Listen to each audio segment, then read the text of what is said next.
पर उपस्थित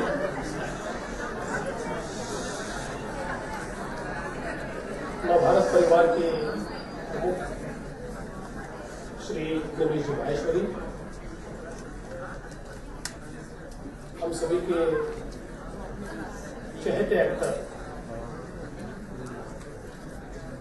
और आप लोग शायद केवल एक्टर के रूप में उनका स्वागत कर रहे हैं, लेकिन जिस समय आप उनकी बात सुनेंगे, भाषण सुनेंगे, तो आपके ध्यान में आएगा कि Vivek Oberoi is more than an actor, is a deep thinker, is a very knowledgeable person. और ऐसे हमारे मित्र विवेक ओबेरॉय जी, हमारे मित्र कृष्ण कुमार गोयल जी, कृष्णा हेगड़े जी, अन्यतम सरकार जी, मुल्तानी जी, सभी नवभारत नवराष्ट्र परिवार के प्रमुख जन और यहाँ उपस्थित सभी बहनों और भाइयों, मैं नवभारत परिवार का बहुत बहुत अभिनंदन करना चाहता हूँ कि बड़ा ही अच्छा एक्सपो यहाँ पर आयोजित किया। ये एक्सपो इस प्रकार से इसका आयोजन हुआ है कि जिसमें एक और एजुकेशन के, शिक्षा के क्षेत्र में काम करने वाली सभी प्रमुख संस्थाएं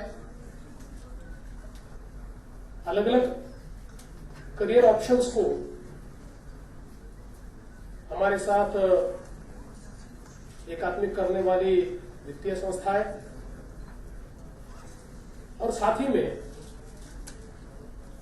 हमारे करियर को दिशा देने के लिए, शेप देने के लिए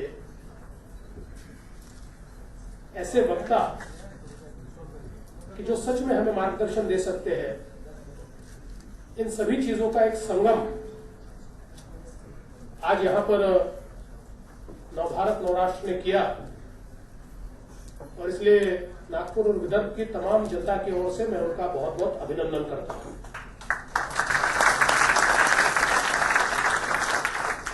दोस्तों, जिंदगी में सबसे महत्व की बात अगर कोई होती है तो उचित मार्गदर्शन प्राप्त होना। हमारे जीवन में अगर सही मार्गदर्शन मिले, सही राह हमको मिले, तो मैं नहीं मानता कि कोई भी व्यक्ति कभी फेल हो सकता है। और इस प्रकार के कार्यक्रमों के माध्यम से हमें निश्चित रूप से एक उचित मार्ग जिसकी हम तलाश करते हैं, उसकी ओर जाने का रास्ता आपको दिखाई पड़ता है। और इसलिए मैं आप सभी लोगों को यहां उपस्थित रहने के लिए भी बहुत बहुत बधाई देता हूं। अलग अलग प्रकार के मार्गदर्शन यहां पर मिलेंगे, और मुझे कहा गया कि कॉम्प्रिहेंसिव करियर ऑप्शंस के ऊपर मैं यहां पर बात करूं। मैं कोई एक्सपर्ट नहीं हूं, जिंदगी के तजुर्बे ने कुछ चीजें सिखाई, उन चीजों को आपके साथ बांट सकता हूं। यहां पर बैठे हुए बाकी सारे लोग, जो लोग यहां बोलने वाले हैं, सारे लोग एक्सपर्ट्स हैं। इन्होंने अपने अपने फील्ड में बहुत अच्छा कार्य किया है और उनका एक्सपीरियंस हम सभी को बहुत चीजें सिखा सकता है। वैसे भी जो एक्सपर्ट होता है वो बड़े थोड़े शब्दों में हमको महत्व की बात समझा सकता है। एक बार एक प्रोफेसर कॉलेज में एक बिजनेस स्कूल में क्लास में गए, और क्लास में जाकर उन्होंने बच्चों के सामने कहा कि मैं आपको मार्केटिंग और एडवर्टाइजिंग 4 स्टेप्स में सिखा दूंगा। तो बच्चे बड़े अचंभित हुए कि सर ये कौन सा नया आपने फॉर्मूला लाया, हमको जो चीज साल भर सीखनी है आप कह रहे हैं कि 4 स्टेप्स में सिखा दूंगा, बोले बहुत सिंपल है। आप एक पार्टी में चले जाओ, उन्होंने बताना शुरू किया, बोले मैं 4 एग्जाम्पल देता हूं। आप एक पार्टी में चले जाओ और जाने के बाद वहां पर एक लड़की आपको पसंद आए और आप जाकर उसको मिलो और कहो कि देखो मुझे बहुत अच्छा व्यवसाय है, नौकरी है, मैं वेल सेटल्ड हूं, बंगला है, गाड़ी है, पैसा है, सारी चीजें है और मैं तुमसे शादी करना चाहता हूं।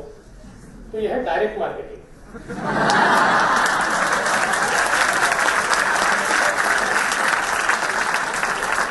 तो उन्होंने कहा कि आपकी जाने की हिम्मत नहीं है और आपने अपने दोस्त को भेज दिया और दोस्त ने जाकर कहा कि वो देखो वो जो साइड में लड़का खड़ा है बहुत अच्छा है, अच्छे स्वभाव का है, अच्छा सेटल्ड है, पैसा पानी सारी चीजें है, वो आपसे शादी करना चाहता है। कहने लगे दिस इज एडवर्टाइजिंग। फिर उन्होंने कहा कि आपकी भी हिम्मत नहीं और दोस्ती भी हिम्मत नहीं है। तो आपने उसका नंबर ले लिया और फिर घर पे जाकर उसको फोन किया कि कल पार्टी में आपसे मिले थे और मेरा सारा अच्छा सारी चीजें चल रही है, बिजनेस सारी चीजें अच्छी है और मैं आपसे शादी करना चाहता हूं। कहने लगे दिस इज टेली मार्केटिंग। और उन्होंने कहा मैं आखिरी चीज बताता हूं कि अगर आप चले गए, उस लड़की से बातचीत की, उसको अपना प्रेजेंटेशन दिया, आपने कहा कि मैं बहुत अच्छा हूं और जैसे आपने कहा मैं आपसे शादी करना चाहता हूं तो उसने तपाक से आपको झापड़ मारी, तो this is customer feedback.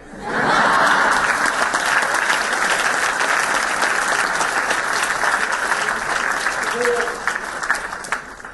Intelligent professor होते हैं वो इतने आसानी से सिखा देते हैं, मैं उतना इंटेलिजेंट नहीं हूं, इसलिए मैं उतनी आसानी से आपको कंप्रिहेंसिव करियर ऑप्शंस के बारे में शायद नहीं बता पाऊंगा। किंतु मैं आपको किस परिस्थिति से हम गुजर रहे हैं और वो परिस्थिति हमारे लिए क्या क्या संभावनाएं तैयार कर रही है, इसके बारे में आगाह करना चाहता हूं, अवगत करना चाहता हूं। मूल रूप से अगर हम आज दुनिया को देखें तो दुनिया में एक विकसित इस प्रकार का भाग है जिसमें अमेरिका है, यूरोप है, जापान है, चाइना करीब करीब विकसित हो चुका है। एक विकसनशील यानी जो विकास की ओर अग्रसर ऐसा एक दुनिया का भाग है जिसमें भारत का समावेश है और विकास की बहुत बड़ी संभावनाएं, एक विकसित राष्ट्र होने की बहुत बड़ी संभावनाएं हमारे सामने है। आज दुनिया की तीसरे नंबर की सबसे बड़ी अर्थव्यवस्था हम बने और दुनिया में हमारी अर्थव्यवस्था की ओर आज बहुत बड़े पैमाने पर लोगों की नजर है, क्योंकि जहां दुनिया में एक प्रकार का डिप्रेशन हमको नजर आता है, सारी अर्थव्यवस्था स्टैग्नेंसी में हमको नजर आती है, उस समय एक अर्थव्यवस्था है कि जो बहुत अच्छी तरह से विकसित हो रही है, वो भारत की अर्थव्यवस्था है। लेकिन हमारे सामने सबसे बड़ी संभावना क्या है? What is the biggest advantage? वो है हमारा डेमोग्राफिक एडवांटेज। जिस प्रकार की जनसंख्या आज भारत में हमको दिखाई पड़ती है, आज भारत की औसत आयु ये 25 साल है। 65 साल से ज्यादा भारतीय, 65% से ज्यादा भारतीय ये आज 35 साल के नीचे है।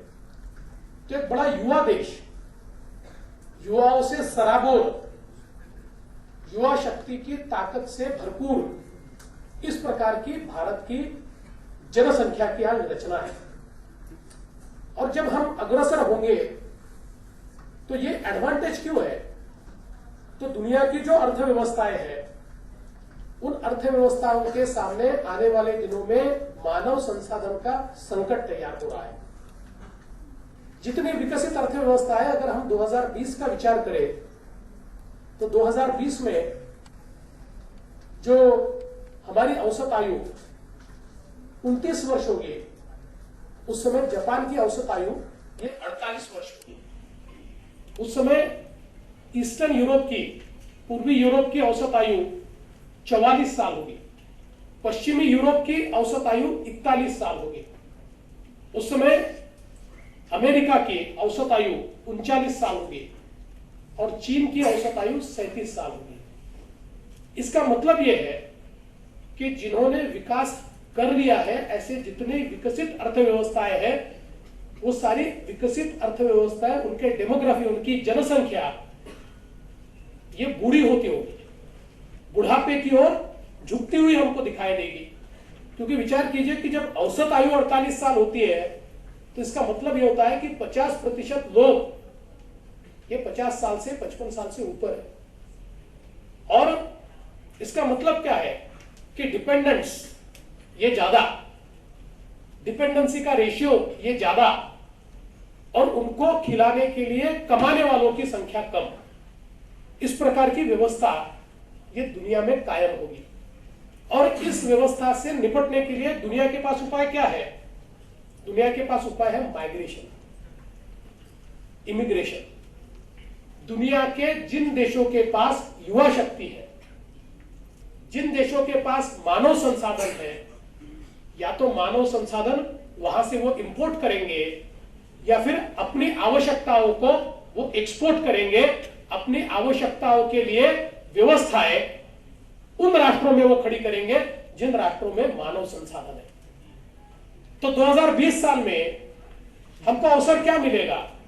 दुनिया की अर्थव्यवस्था में कंट्रीब्यूट करने के लिए या तो मानव संसाधन के रूप में हम वहां जाएंगे, या उनकी आवश्यकताओं को हमारे देश में हम तैयार करेंगे और हमारे देश से उनको वो चीजें हम भेजेंगे। और इसीलिए अगर हमने पिछले 20-25 साल का इतिहास अगर देखा, तो पिछले 20-25 साल में दुनिया के लिए प्रोडक्शन का काम, मैन्युफैक्चरिंग का काम ये चाइना ने किया, चीन ने किया। चीन को एक प्रकार से फैक्ट्री ऑफ वर्ल्ड हमने कहा। अमेरिका के, यूरोप के सारे ब्रांड्स, उनका मैन्युफैक्चरिंग चीन ने किया। केवल हाई वैल्यू और हाईटेक इतना मैन्युफैक्चरिंग इन देशों ने अपने पास रखा, और करीब करीब सारा कंज्यूमर मैन्युफैक्चरिंग ये चाइना को दे दिया। और चीन ने उस फैक्ट्री के रूप में काम किया। अब चीन की डेमोग्राफी और चीन की अर्थव्यवस्था, ये दोनों इस मैन्युफैक्चरिंग को सपोर्ट नहीं कर सकती, और इसलिए वर्ल्ड की फैक्ट्री बनने का अवसर अब किसी को है, तो चीन भी ये मानती है कि वो अवसर केवल भारत को है। और इसलिए हमारे प्रधानमंत्री जिस समय ये कहते हैं make in India, make in India का अर्थ यह है कि भारत में तैयार कीजिए, केवल भारतीयों के लिए नहीं, दुनिया के लिए। और दुनिया को हम निमंत्रित कर रहे हैं कि now the human resource is with us, we have best of the human resource, best of the minds, best of the skilled population. Come and manufacture here. सारे संसाधन भी अब हमारे पास है। आपके और हमारे संसाधन जब साथ में आएंगे तो दुनिया के लिए हम लोग मैन्युफैक्चरिंग कर पाएंगे। और मैं ऐसा मानता हूं कि इस अवसर को अगर भारत की जो हमारी युवा शक्ति है उसने समझा और इस अवसर के लिए अपने आप को तैयार किया, तो मैं ऐसा मानता हूं कि हमारे करियर ऑप्शंस में हमारी जो लिस्ट 5, 6, 7, 8, 10 के आगे नहीं जाती, कम से कम 20 से 25 हजार करियर ऑप्शंस, इस प्रकार के अवसर इस माध्यम से हमको मिलेंगे। अब इसमें आवश्यकता क्या है? देखिए, आवश्यकता इस बात की है कि कोई भी व्यक्ति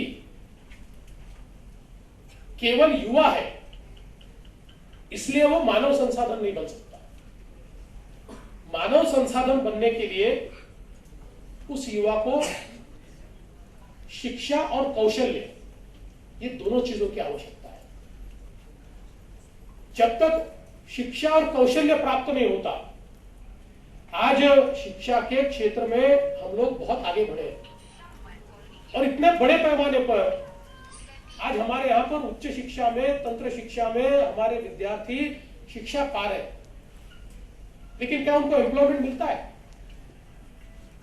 अगर एक बैंक के क्लर्क के लिए, बैंक गोयल जी यहाँ पर है, उनका भी एक्सपीरियंस होगा कि बैंक अगर एडवर्टीजमेंट देता है उसमें इंजीनियर भी, एमबीए भी, डॉक्टर भी, सारे लोग उसमें अप्लाई करते हैं। इसका कारण क्या है?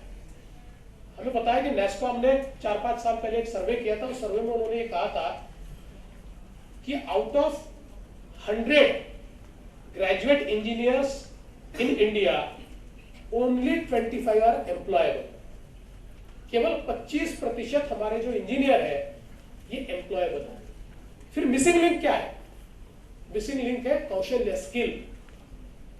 जब तक वैल्यू एडिशन नहीं होता है, और कोई भी फील्ड हो, देखिए एक जमाना ऐसा था कि हम ये मानते थे कि भाई, जैसे अब मैं नागपुर में पढ़ा हूं तो नागपुर में जो होशियार लोग थे वो इंजीनियरिंग मेडिकल को जाते थे, फिर उनसे थोड़े कम होते थे वो बीएससी करते थे, फिर उनसे थोड़े कम होते थे वो बीकॉम करते थे, उनसे कम होते थे वो बीए करते थे। ऐसा एक ट्रेंड था। लेकिन अब ट्रेंड बदल रहा है। आज कॉमर्स को एक वैल्यू आई है, लेकिन कौन से आई है? जहां पर कॉमर्स का नॉलेज अप्लाइड है। किताबी नॉलेज को कोई फायदा नहीं है, अप्लाइड नॉलेज को फायदा है। आज देश के सारे बिजनेसेस को अगर हम पूछे कि आपके सामने सबसे बड़ा प्रश्न क्या है, और यूथ को पूछे सबसे बड़ा प्रश्न क्या है, तो यूथ हमको ये कहता है कि हमारे सामने सबसे बड़ा प्रश्न है कि हम अनएम्प्लॉयड, बेरोजगारी हमारा सबसे बड़ा प्रश्न है। और अगर आप बिजनेसेस को पूछे, व्यवसायों को पूछे, इंडस्ट्री को पूछे कि आपके सामने सबसे बड़ा प्रश्न क्या है, तो कहेंगे लोग ही नहीं मिलते। तो कहते हैं कि हमको एम्प्लॉयबल लोग ही नहीं मिलते। तो एक डिस्कनेक्ट है। एक और संभावनाएं है, रोजगार है, लेकिन उस रोजगार के अनुरूप जनसंख्या नहीं है। जनसंख्या है जिसको रोजगार चाहिए, लेकिन इन दोनों में एक डिस्कनेक्शन है। इस डिस्कनेक्शन को जब तक हम दूर नहीं करेंगे, मुझे याद है बहुत पहले जिस समय हमारे नितिन जी महाराष्ट्र में मंत्री हुआ करते थे, तो हम तो नागपुर के सारे लोग खाने के लिए बहुत फेमस है, हमारा शौक खाने का। तो एक दिन,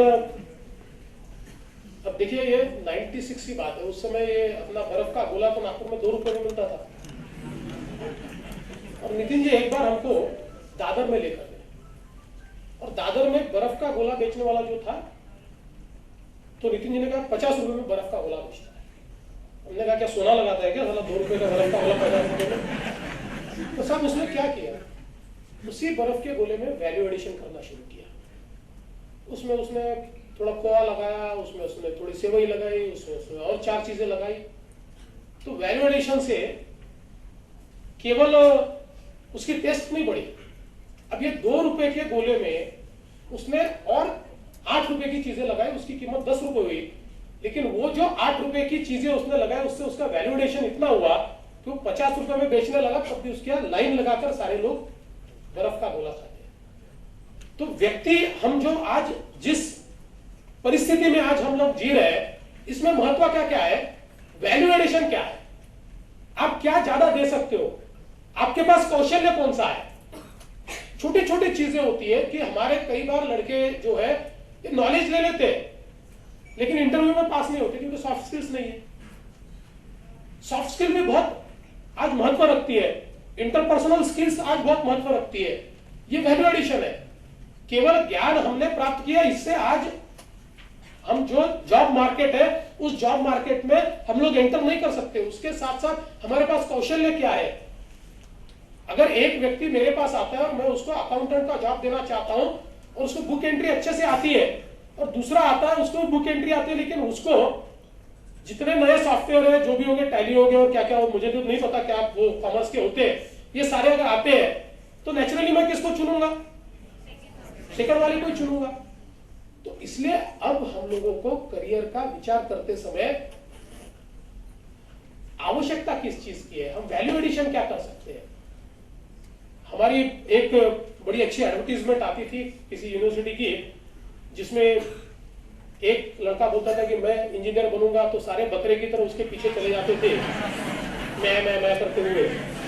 हमारा ऐसा ही है, हमको ये पता नहीं है कि मुझे इंजीनियर क्यों बनना है। मुझे ये पता है कि बाजू वाला इंजीनियर बन रहा है, मैं नीचे नहीं रह सकता, पीछे नहीं रह सकता, मुझे तो इंजीनियर बनना है। माँ बाप को भी ये लगता है कि भाई अच्छा लगता है कि इंजीनियरिंग में पढ़ रहा है बच्चा। हमारा एक दोस्त अभी अच्छा बिजनेसमैन है, इसलिए नाम नहीं लूंगा, लेकिन अभी हम जब पढ़ते थे उस समय की बात है, होशियार भी था। तो मैंने उसको कहा कि भाई तू ये सेकंड ईयर तो पास हो गया, थर्ड ईयर में 2-3 साल से अटका। बोले अपने ऐसा नहीं है, हम तो हमारे गांव में तो ये पूछते कितने साल इंजीनियरिंग पढ़ा है। तो वैल्यू बढ़ जाती है,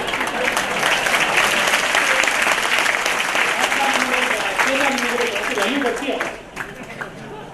मुझे लगता है जमाना समाप्त हो गया, तो उस जमाने में हम लोग नहीं है, अब हम लोग नए जमाने में। और इसलिए हमको ये समझना पड़ेगा कि हम जो पढ़ रहे हैं, जिस समय हम पढ़ने के लिए जाते हैं, हमारे सामने करियर ऑप्शन क्या है। और अगर हम एक बेसिक नॉलेज लेते हैं तो उस बेसिक नॉलेज के माध्यम से एम्प्लॉयबिलिटी के लिए हमको वैल्यू एडिशन क्या करना पड़ेगा, इसका विचार जब तक हम नहीं करेंगे तो मुझे लगता है कि हम सही ऑप्शन नहीं चुनेंगे।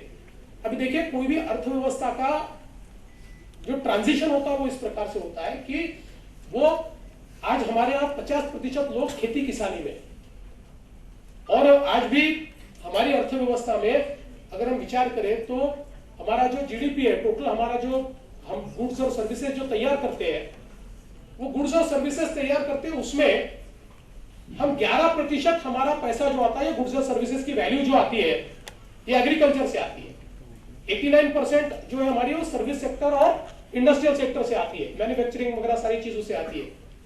लेकिन ये 11% वैल्यू तैयार करने वाले लोगों की संख्या कितनी है? 50% है। तो इसका मतलब क्या है कि 50% लोग मिलकर 11% वैल्यू जब तैयार करते हैं, तो इसका सीधा अर्थ यह है कि 50% लोग आज वैल्यू जितनी तैयार होती है उतनी वैल्यू बढ़ती है।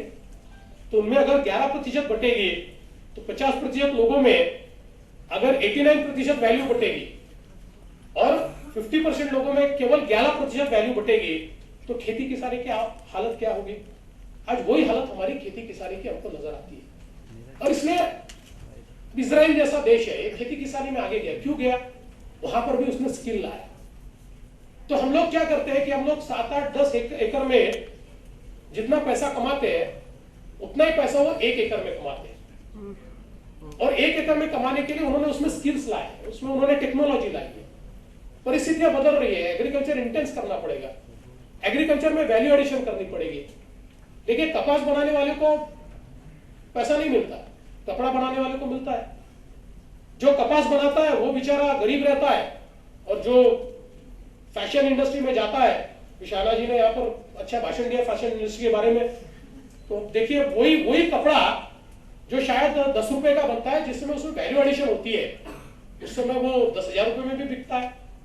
तो हमको ये समझना पड़ेगा कि सारी चीजें, हमारा एग्रीकल्चर जो है, इसमें स्किल्स लाने पड़ेंगे, उसमें हमको बड़े पैमाने पर उसका एक ऐसा मार्केट हमको तैयार करना पड़ेगा कि जिसमें वैल्यू एडिशन होती है, वैल्यू चेन तैयार होती है।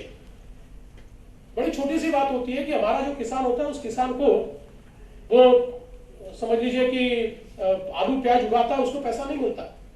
लेकिन जिस समय एक वैल्यू चेन तैयार होती है और पेप्सी वगैरह ये कोई फूड कंपनी आती है और वो उसको कहती है कि भाई आप जो उगाओगे उसको हम खरीदेंगे, और जब उसके बाद वो उगाना शुरू करता है तो उसको एक एश्योर्ड मार्केट है, तो फिर वो प्रयास करता है, उसको पता है कि उगाने के बाद बेचने का सवाल ही नहीं है, मेरे को ये कीमत मिलने ही वाली है।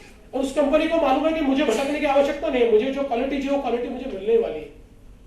ये जो एक वैल्यू चेन होती है, ये वैल्यू चेन यानी हमारे एग्रीकल्चर सेक्टर को ये सर्विस सेक्टर से जोड़ती है और सर्विस सेक्टर को इंडस्ट्रियल सेक्टर से जोड़ती है। और ये चेन जब तैयार होती है तो इसमें से संभावनाएं तैयार होती है, इसमें से जॉब्स तैयार होते हैं, इसमें से बड़े पैमाने पर रोजगार तैयार होता है। और मुझे ऐसा लगता है कि अब उसी ट्रांजिशन के फेज में हमारी अर्थव्यवस्था है। आज हमारा जो सर्विस सेक्टर है, इस सर्विस सेक्टर का हमारी अर्थव्यवस्था में जो कंट्रीब्यूशन है, ये बहुत बड़े पैमाने पर 50% से ज्यादा है। तो इसका मतलब क्या है? इसका मतलब यह है कि आने वाले दिनों में जॉब्स क्रिएट कहां होंगे? तो जॉब्स क्रिएट होंगे सबसे ज्यादा सर्विस सेक्टर में, मैन्युफैक्चरिंग सेक्टर में, और खेती के सेक्टर में वैल्यू एडेड जॉब्स नहीं होंगे जब तक हम वैल्यू एडिशन नहीं करेंगे। और आज खेती के क्षेत्र में जो जॉब्स तैयार हो रहे हैं, उन जॉब में स्किल्स के न होने से उस व्यक्ति को जो जीवन मिलना चाहिए वो जीवन नहीं मिल सकता। और इसलिए प्रयास सरकार की ओर से भी हम ये कर रहे हैं कि सारी चीजों में हम स्किल्स को ला पाए, सारी चीजों को स्किल्स के साथ जोड़ पाए। और इसलिए अपना कोई भी करियर ऑप्शन जब हम चुनते हैं तो सबसे महत्व का आज ये है कि कौन से स्किल्स हम एक्वायर कर रहे हैं, क्या हम जो पढ़ रहे हैं उसमें एम्प्लॉयबिलिटी है, मार्केट को क्या चाहिए, क्या वो हम तैयार हो रहे हैं। जब एक अर्थव्यवस्था प्रगति की ओर जाती है तो उससे फाइनेंशियल सेक्टर बहुत बड़े पैमाने पर ओपन होता है। फाइनेंशियल सर्विसेज सेक्टर, इंश्योरेंस का सेक्टर, ये सेक्टर ओपन होता है। आज छोटी छोटी चीजें, आज जब हम एक स्मार्ट सिटी तैयार करते हैं तो उससे अपॉर्चुनिटीज क्या तैयार होती है। एक स्मार्ट सिटी जब तैयार होती है तो उसमें आईटी बैकबोन इंफ्रास्ट्रक्चर तैयार होता है, जिसमें आईटी को एक बड़े पैमाने पर उसमें चांसेस मिलते हैं। उसके साथ आज जैसे नागपुर में अगर हम मेट्रो तैयार करेंगे तो एक मेट्रो को जब हम रन करते हैं तो उसमें इतने अलग अलग स्किल्स की आपको आवश्यकता पड़ती है। एक मेट्रो इतने बड़े पैमाने पर स्किल्ड जॉब तैयार करता है, अनस्किल्ड जॉब नहीं तैयार करता। एक जमाना था, एक हमारे मित्र थे, बड़े अच्छे खेती वगैरह थी, 30 एकड़ खेती थी, पैसे वाले थे, और एक कॉलेज में ये लैब अटेंडेंट की एक नौकरी निकली। तो मेरे पास आया और उसने कहा कि भाई उस समय तो मैं भी कोई बहुत बड़ा आदमी नहीं था, कॉर्पोरेट वगैरह बना था जस्ट। कहने लगे आपका परिचय कॉलेज में, मुझे लैब अटेंडेंट की नौकरी दीजिए। मैंने कहा भाई किसी गरीब आदमी को नौकरी करने दे, तेरे पास इतनी खेती है, तेरा घर इतना बड़ा है, क्या करेगा। बोले क्या करूं, कोई लड़की नहीं देता। चपरासी की नौकरी है तो लड़की मिलती है, लेकिन खेती है तो लड़की नहीं मिल रही है, या कुछ व्यवसाय कर रहा हूं तो लड़की नहीं मिल रही है। तो मुझे ऐसा लगता है कि अब ये जो बात है ना, ये चपरासी की नौकरी वगैरह विषय समाप्त हो गया, ये होने नहीं वाला आगे। ये जो ऐसी अनस्किल्ड नौकरियां है ये भूल गई है, किसी को नहीं मिलने वाली। क्लर्क करके चिपका दो। अभी ये जो बैंकिंग सेक्टर है, गोयल जी मेरी बात से वाकियत रखेंगे कि आज से 10 साल पहले आप कितने लोग एम्प्लॉय करते थे और आज कितने लोग एम्प्लॉय करते हैं। आज तो जो प्रोडक्टिविटी है वो व्यक्ति की, मतलब अगर बैंक 10 लाख का व्यवहार करता है तो 10 लाख के व्यवहार के पीछे पहले अगर 3 आदमी या 4 आदमी एम्प्लॉय कर सकती थी बैंक, अब एक आदमी से काम करता है, क्योंकि उसके सिवा प्रोडक्टिविटी नहीं आती, उसके सिवा आप लोगों को सुविधाएं नहीं दे सकते, उसके सिवा आप ऑप्टिमाइजेशन नहीं कर सकते। तो मुझे लगता है कि इन सारी चीजों को समझने की बहुत आवश्यकता है। मैं आज के समय इतना ही कहना चाहता हूं कि 2 चीजें हमेशा ध्यान में रखिए कि ज्ञान लेना ये महत्व का है ही, और ज्ञान जो है ये इंफॉर्मेशन से परे है। इंफॉर्मेशन ये केवल जानकारी है, ये केवल सूचना है। उसको ज्ञान में जब तक हम परिवर्तित नहीं करते तब तक हम ज्ञानी नहीं बन सकते। और आज समाज की जो रचना, अर्थव्यवस्था की जो रचना हो रही है वो नॉलेज बेस्ड, ज्ञान आधारित इस प्रकार की रचना हो रही है। और ये ट्रांजिशन इतना फास्ट है कि आज अगर मैं ये कहूं कि भाई ये नॉलेज बेस्ड सोसाइटी तैयार हो रही है तो लोग कहेंगे क्या यार मूर्खतापूर्ण बात है, ये 50-60% लोग जो हमारे बेचारे ग्रामीण भागों में बैठे हुए हैं इनका क्या संबंध है, आपकी ग्रोथ तो ये बिल्कुल इंक्लूसिव नहीं है, इसमें तो इनका कोई सहभाग भी नहीं है, कौन से भरोसे आप कहते हो। लेकिन इंफॉर्मेशन टेक्नोलॉजी गेम चेंजर है। अभी परसों मैंने नागपुर के 5 गांव में मुंबई से बैठकर बातचीत की, हमने वहां पर डिजिटल वायर पहुंचाई और पहुंचाकर वहां पर जेजे हॉस्पिटल से डायरेक्ट उनकी कनेक्टिविटी की, और जेजे हॉस्पिटल के डॉक्टर्स थे, वहां के डॉक्टर्स के साथ सीधे टेलीमेडिसिन के माध्यम से जो रोगी थे उनको वहां पर उन्होंने ट्रीटमेंट दी। सीधे हमने मुंबई में वहां की क्लासरूम्स को वर्चुअल किया, और मुझे बड़ी खुशी है कि एक छोटी सी नागपुर के पास के एक छोटे से गांव में वो जो क्लासरूम में उसको हमने डिजिटली एम्पावर्ड करने के बाद जिस प्रकार से आउटलुक बच्चों का बदला वो आप इमेजिन ही नहीं कर सकते। और इसलिए ये क्रांति जो है ये इसको आप ईयर्स में नाप नहीं सकते। एक आजकल हम कहते हैं कि डिसरप्टिव का अर्थ ये होता है कि ऐसा लैटरली वो एक अटैक करता है और इसी सारी चीजों को बाहर कर देता है और एक नई शुरुआत हो जाती है। अभी मुझे एक साउथ अफ्रीका की एक मिनिस्टर मिलने आई थी, तो उन्होंने कहा कि हमको फायदा ये हुआ कि चूंकि हम कई साल पिछड़े रहे और हमारे ऊपर लोगों का राज रहा, तो आज जब हम टेक्नोलॉजी को जा रहे हैं तो हमको डायरेक्ट नई टेक्नोलॉजी मिल रही है। तो उन्होंने कहा हमारे यहाँ पर जो लैंडलाइन है वो पता ही नहीं है किसी को, क्योंकि हमारे यहाँ लैंडलाइन आई नहीं कभी। डायरेक्ट मोबाइल टेलीफोन है। अब देखिए डिस्ट्रप्टिव टेक्नोलॉजी है। अगर अब हमारे यहाँ क्या होता है, लैंडलाइन हमारे पहले अपन ने लैंडलाइन इतने सारे साल चलाई, अब लैंडलाइन कोई लेता नहीं, मोबाइल लेता है, वो तो उसके आगे चले गए। सीडीएमए से जीएसएम, जीएसएम से सीडीएमए, 3G से 4G, ये सारी चीजें इतनी डिस्ट्रप्टिव है कि अब मैं आपको बताना चाहता हूं कि जैसे समझ लीजिए, मेरा ये मानना है कि अक्टूबर तक हम लोग नागपुर जिला जो है ये पूरा 100% डिजिटल जिला करेंगे, जिसके 750 ग्राम पंचायत के स्तर हमारा पूरा टेक्नोलॉजी हमारे पहुंच जाएगा। इसके पहुंचने से क्या होगा कि आज जो स्कूलों में वहां पर सिखाया जा रहा है, कई लोग बोलते हैं यार तुम्हारी वो ग्राम पंचायत की और जिला परिषद की स्कूलों में नॉलेज का है, लेकिन अब टेक्नोलॉजी क्या करेगी, तो बेस्ट ऑफ द टीचर्स को हम लोग एक कमरे में बैठाएंगे और वो सारे जितनी स्कूल से 10,000 स्कूल हो, 20,000 स्कूल हो, वहां से वो पढ़ाएंगे, तो बेस्ट ऑफ द नॉलेज भी वहां तक पहुंचेगा। अभी जिस समय ये एक बड़ा मसला हमारे सामने सुप्रीम कोर्ट ने लाया है नीट का, जो हमारे बच्चों के ऊपर एक प्रकार से बहुत बड़ा अन्याय है कि एक दिन में आप कहते हो कि सीबीएसई के अभ्यासक्रम से आप परीक्षा दे दीजिए, और सुप्रीम कोर्ट ने कहा है, तो आजकल तो हमारे देश में आप क्रिटिसाइज भी नहीं कर सकते, सुप्रीम कोर्ट तो हमारे लिए बड़ी चीज है। लेकिन मुझे ऐसा लगता है कि कभी कभी सुप्रीम कोर्ट ने भी बच्चों के भविष्य का ख्याल रखना चाहिए। कानून अपनी जगह है, कानून ठीक भी है, लेकिन कानून के साथ साथ जब हम एक पीढ़ी को इतना बड़ा नुकसान पहुंचाते हैं तो उसका भी विचार होना चाहिए। खैर आज का वो टॉपिक नहीं है, लेकिन अब उसके ऊपर उपाय क्या है, हमने उपाय किया उसके ऊपर। अभी हम लोग 300 वर्चुअल क्लासरूम तैयार कर रहे हैं, हर तालुके में क्लासरूम वर्चुअल हम तैयार कर रहे हैं, जिसमें हम लोग मुंबई से बेस्ट ऑफ द प्रोफेसर जो ब्रिज कोर्स है नीट का, वो ब्रिज कोर्स किस प्रकार से उन लड़कों तक पहुंचे, इसके लिए वो वहां पर बैठकर जो हमारा सेंट्रल सर्वर है वहां से वो लोग ब्रिज कोर्स का लेक्चर डिलीवर करेंगे, और 300 क्लासरूम्स में ये बच्चों को हम लोग उसके माध्यम से जो नया कोर्स है उसके साथ हम उनका ब्रिज करेंगे। तो मुझे लगता है कि इतनी डिस्ट्रप्टिव टेक्नोलॉजीज आज यहाँ पर लगातार आ रही है, और इसलिए इतनी तेजी से दुनिया बदलेगी। 5, 7, 8 सालों में आज हमको जो लगता है कि ये तो भाई परिवर्तन इतना पॉसिबल नहीं है, ये तो जो देवेंद्र फडणवीस कह रहे हैं तो बहुत आगे की बात कर रहे हैं, ये तो बड़ी बड़ी बातें, बड़ी बातें नहीं है। आज से 5 साल पहले जो चीजें हमने विचार में रखी थी वो नहीं, हम कभी इमेजिन नहीं कर सकते थे। 2000 में हम लोग ये इमेजिन नहीं कर सकते थे कि हर आदमी के पास, मुझे याद है कि जिस समय प्रमोद महाजन जी ने कहा था कि भाई मैं तो वो दिन याद कर रहा हूं कि जिस दिन सब्जी वाली भी मोबाइल के ऊपर बात करेगी, तो हमने भी आपस में बातचीत की थी कि प्रमोद जी बहुत ही ज्यादा बोलते हैं, ठीक है 2 दिन बाद मोबाइल तो चला जाएगा, पर कौन से सब्जी वाले, पर आज है रिक्शे वाले के पास मोबाइल है, सब्जी वाले के पास मोबाइल है। तो चीजें बदल रही है, और इसलिए इन बदलती हुई चीजों को मद्देनजर रखते हुए हम लोग केवल इस भरोसे पर रहे कि पारंपरिकता से जो चीजें चल रही है उसमें हम लोग आगे चले जाएंगे, तो उसमें नहीं है, अपॉर्चुनिटी बहुत है। और इसलिए पहली चीज ध्यान मिलना चाहिए, और दूसरी चीज किसी से भी हम लोगों ने पूछने के लिए आगे पीछे देखने का कारण नहीं है। जो हमारे शर्मसार हमारा स्वभाव होता है कि क्या बोलेगा, अगर मैं पूछूंगा तो क्या बोलेगा।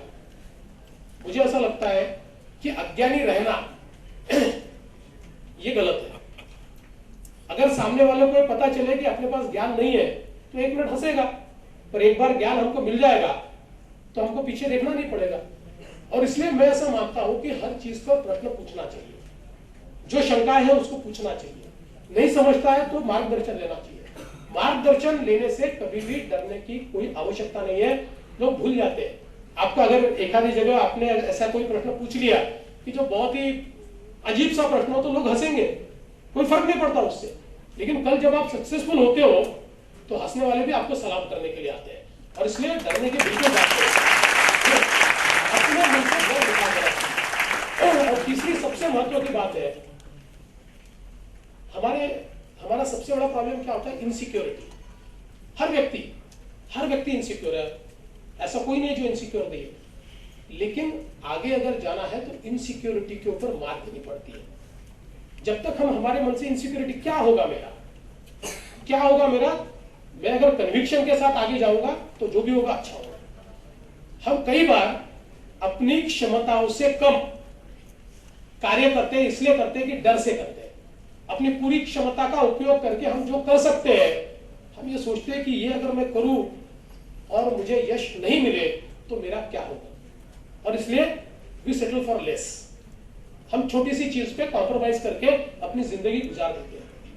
मैं ऐसा मानता हूं कि जब तक हम छलांग मारने की इच्छा नहीं रखेंगे तब तक हम आगे नहीं बढ़ सकते, और इसलिए बिल्कुल इस इनसिक्योरिटी को समाप्त कीजिए। वो एक एडवर्टीजमेंट आती है ना, डर के आगे जीत है, ऐसे ही हमारे मन का, हमारे मन की जो इनसिक्योरिटी है उसके ऊपर जिस समय हमने मात कर दी तो डर के आगे जीत ही है। और मेरा विश्वास है कि आज की जो हमारी युवा पीढ़ी है वो आज बहुत अच्छे तरीके से सारी चीजों को समझती है, टेक्नोलॉजी को एम्ब्रेस करती है, दुनिया में क्या चल रहा है आपको पता है, और इसलिए ताकत के साथ आप उतरोगे तो मेरा विश्वास है केवल आपका करियर डेवलप नहीं होगा तो इस देश को विकास की ओर ले जाने वाली जो अपनी यात्रा है उस यात्रा में भी हम लोग सफल होंगे। उसके लिए मैं आप सभी को बहुत बहुत शुभकामनाएं देता हूं।